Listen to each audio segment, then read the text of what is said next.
You're right, mate. A quick trick if your Hedge Trimmer do this.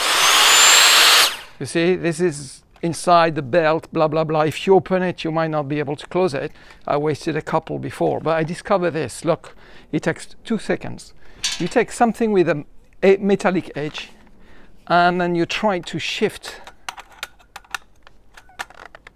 a little bit the tooth.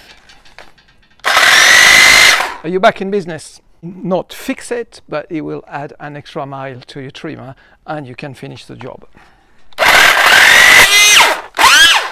You see?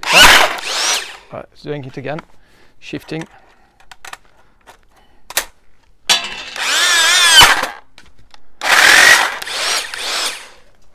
That thing is I think he had it.